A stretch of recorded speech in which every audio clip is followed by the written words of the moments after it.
สบายดีพวกหลานมื้อนี้มาพบกันเช่นเก่าเช่นเคยเนาะมื้อนี้เขาจะมีเรียนวิชารู้ความตัวห้องป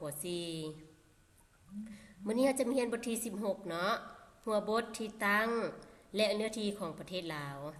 ที่ตั้งและเนื้อที่ของประเทศลาวจะมี2ข้อใหญ่ๆนะพวกหลานเนาะซึ่งจะมีหัวข้อใดๆนั้นเฮาไปติดตามรับชมกันเลยนะพวกหลานเนาะข้อที่1ที่ตั้งของประเทศลาวประเทศลาวตั้งอยู่ใจกลางแหลมอินโดจีนในเขตตะวันออกเฉียงใต้ของทวีปอาซีประเทศลาวมีชายแดนติดกับ5ประเทศคือทิศเหนือติดกับประเทศจีนทิศใต้ติดกับประเทศกัมพูเชียทิศตะวันออกติดกับประเทศเวียดนามทิศตะวันตกติดกับประเทศไทยทิศตะวันตกเฉียงเหนือติดกับประเทศเมียนมานะพวกหลานเนาะข้อนี้พวกหลานต้องจื้อให้มันขึ้นใจนะพวกหลานเนาะเพราะว่าเป็นข้อที่สำคัญนะพวกหลานเนาะ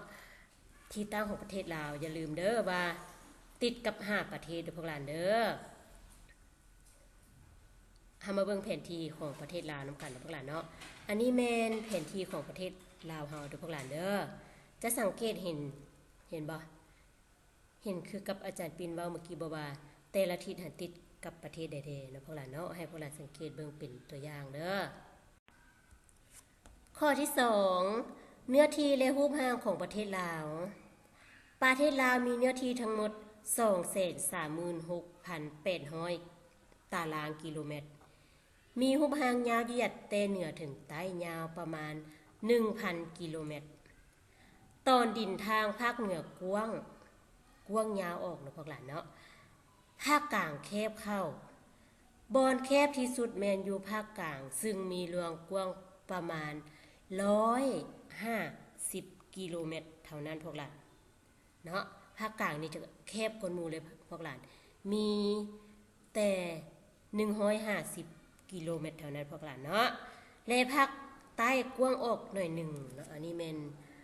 เนื้อที่และรูปร่างของประเทศลาวนะพวกหลานเนาะบทฝึกหัดสำหรับบทเรียนบทนี้นะพวกหลานเนาะข้อที่1จงบอกที่ตั้งของประเทศลาวในแผนที่โลกข้อที่2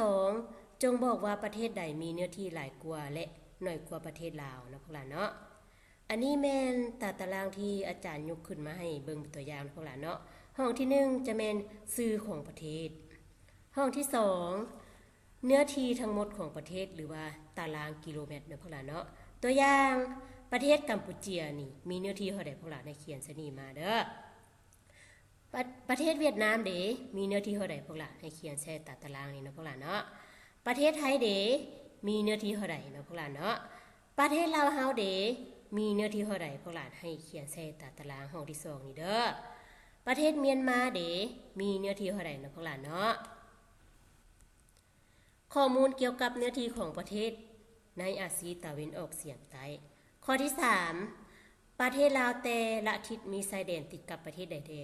ๆข้อที่4เนื้อที่ของประเทศลาวมีทั้งหมดเท่าใดตารางกิโลเมตรข้อที่5บอนกว้างที่สุดของประเทศลาวแมนอยู่ภาคใดนะพวกหลานเนาะให้พวกหลานไปอ่านบทเรียนคืนและตอบมาส่งอาจารย์เด้อสำหรับบทเรียนบทนี้ก็จบเพียงเท่านี้นะพวกหลานเนาะขอขอบใจนักเรียนหมดทุกคนที่ตั้งใจเรียนเด้อพวกหลานเด้อพบกันในโอกาสหน้าหรือว่าชั่วโมงหน้าเนาะสำหรับชั่วโมงนี้ขอขอบใจบ๊ายบาย